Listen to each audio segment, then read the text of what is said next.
Namaste. So you asked me about my pilgrimages and I was reflecting. So I think for me, my life started as a traveler and then I slowly became a seeker. But when I look back now, I have from seeking, I've become a pilgrim. And when you become a pilgrim, then everything what we have, the whole life becomes sacred. We start seeing our interconnection with life. We start seeing how there's a flow in life and it takes care of you. When I started traveling, I used to hear that jump and the net would appear. And when I did that, it really appeared. So that's what traveling means to me, to be a pilgrim. To be a pilgrim in the path of love to the service of the whole. Maybe that's what I'm trying to be. So when I was 10 years old, I ran away from my house. And at the age of 10, I ran away from my house and I wanted to be a pilgrim. I thought I'll go to Haridwar, one of the religious places, and stay there, become a sadhu, a wandering pilgrim. But I ran away, and after 10 kilometers, I came back. And so still today, I was thinking there was something in there.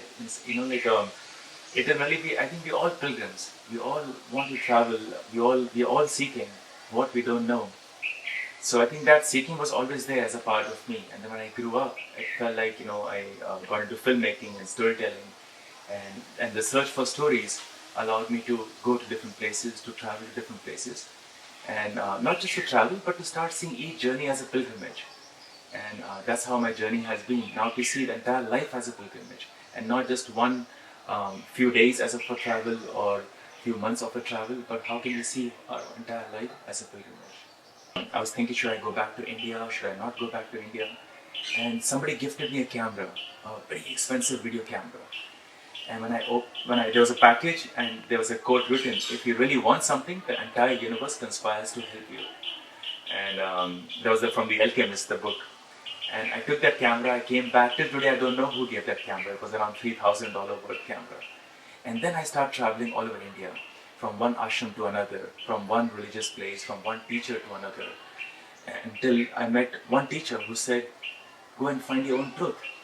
It's good that you're meeting, but you have to find your own truth. And I think since then, that's what I've been doing, trying to find my own truth, but with love, in the path of love. So I just got separated also, it might be news for you also, but so through that, it was a very, internal journey, and I've been going through that. And then I started traveling to all these different places.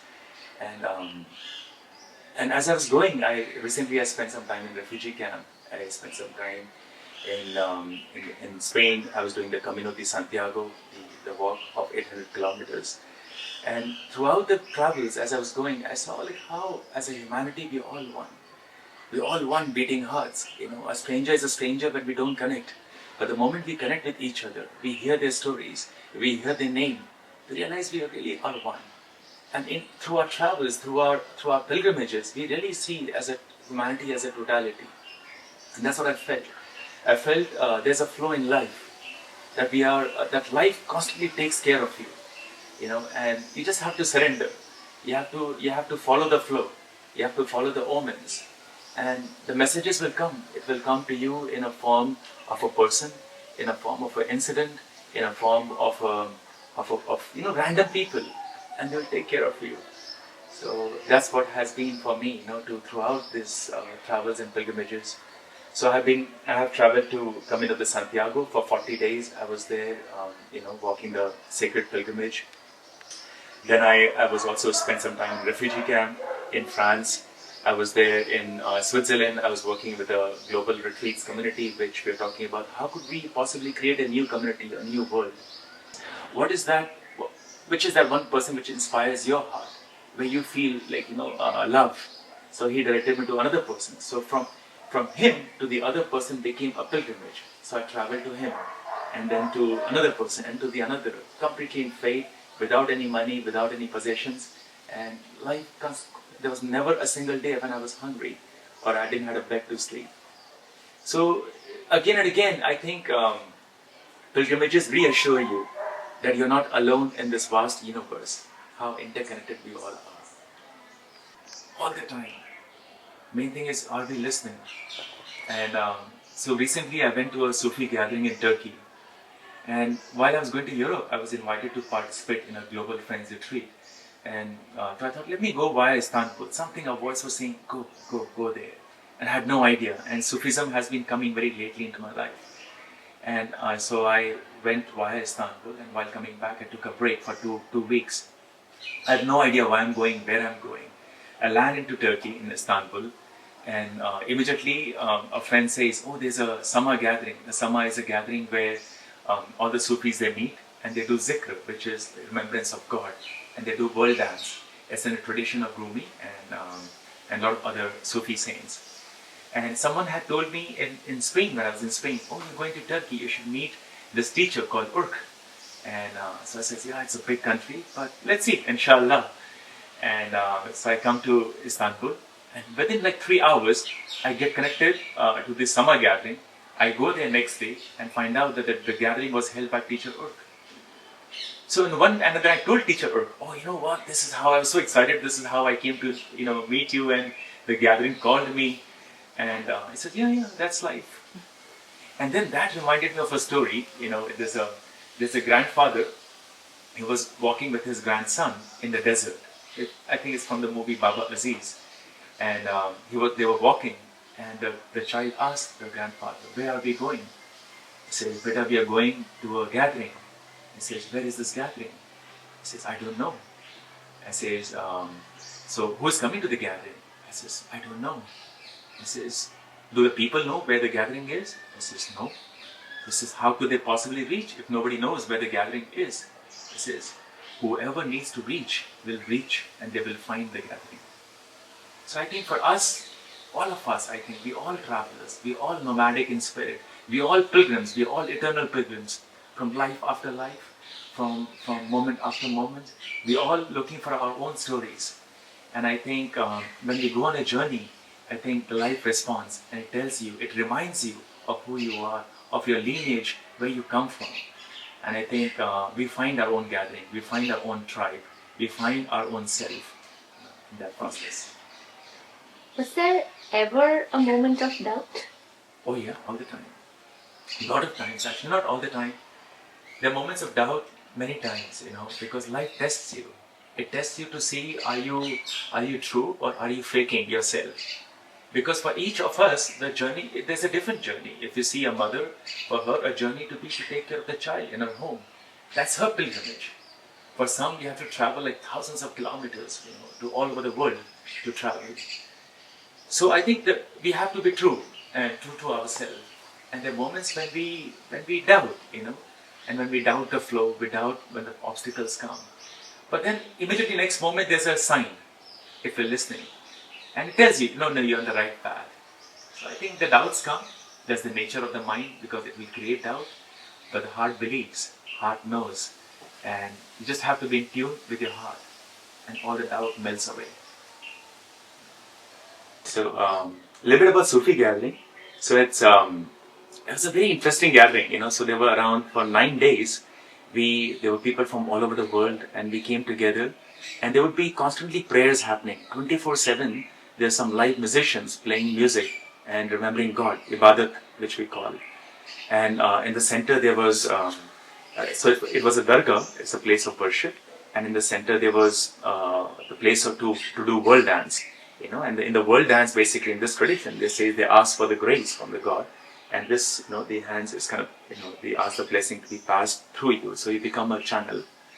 So for me, it was a very beautiful experience just to be able to surrender, and 9 days being there with all the other Sufis coming from different parts of the world, doing this dance which I had never done before, and something, it kind of empties, it was a very healing process.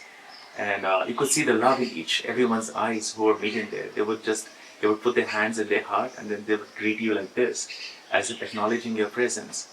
And so for me, it was a very powerful experience just to be in touch with myself and with each other through that, through our tradition, through our religion, which we sometimes hesitate to connect with. So, and to constantly remember God, and through God, remember yourself. So as I was in France, I had, currently we all know the refugee We are going through a major crisis in the humanity right now, especially with so much war. Many people are fleeing, have to flee from their own homes, their homes being destroyed, have to go to different countries.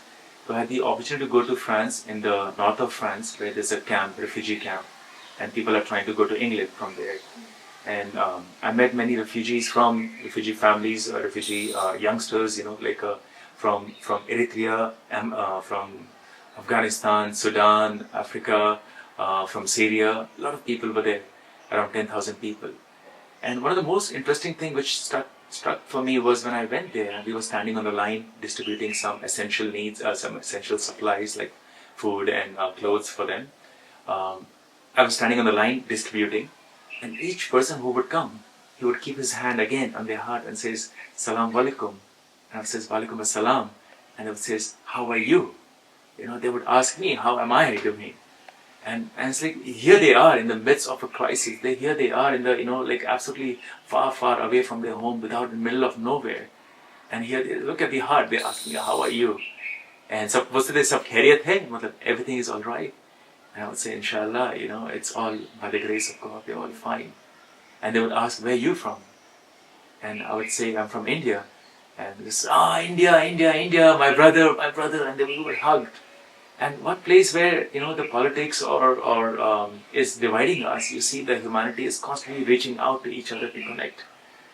And then I realized, who is a refugee? We all are in some ways. We all are trying to find our own place in this world. We all are trying to find our own homes. We don't even know where our homes are anymore.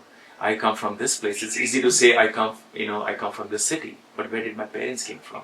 Where did my grandparents came from? Where did their parents came from? So if you see the lineage in last 10 lakh years, the humanity has constantly been traveling from one place to the another. So in that saying that this is my home, this country is my home, I think it's very limited. Our entire world is our home. Vasudhaiva Kutumbakam.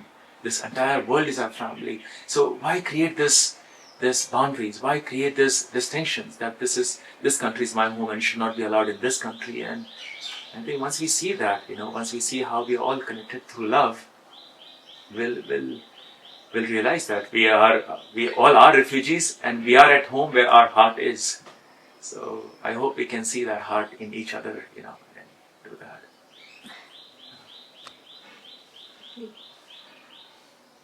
Actually, our grandparents were also refugees. Yeah, they came from Sindh. Yes. And they had to. The one who takes refuge. So in Buddha's time, they would call taking refuge in dharma, taking refuge in truth, taking refuge in love.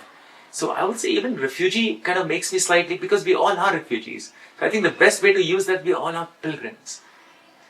I think that's the best word to use, that we all, because pilgrim is going from one place to another, with the belief that we all are one, as a pilgrimage of heart, pilgrimage of connecting with hearts to each other, and that's, I think, we all doing, in some ways. So we all are pilgrims, I would, in the path of love, to the service of the whole. As we go, how can my life be useful for the other brother and sister? And how can I hold that space of love wherever I am? And that love doesn't necessarily mean to be nice. That love is sometimes tough love. That love means that of non-separation, that we are not separated. And holding that inside, even if you're not feeling outside, but to be able to still hold inside, it says, I love you, I have a 5-year-old daughter, and so because I constantly travel, there's some challenges, So this one time she got angry, says, Papa, I love you very less. I says, okay, that's okay. But you love me, right? Yeah, I love you, but not too much. I told her, beta, love is love. It's not too much, not too less. If you love, that's enough, We don't measure love. Even if you're loving, that means your heart is open. And that's enough. So we play with each other. Sometimes, it's, I love you so much. And I sometimes, I love you a little much. That's good. You love me, that's enough, And even if you don't, that's also enough. Because deep down, we love each other. The base of every relationship is love. If we know it or we don't know it, doesn't matter. We are made of love. We are connected with love. And, and all there is, that beautiful song, all there is love, So, and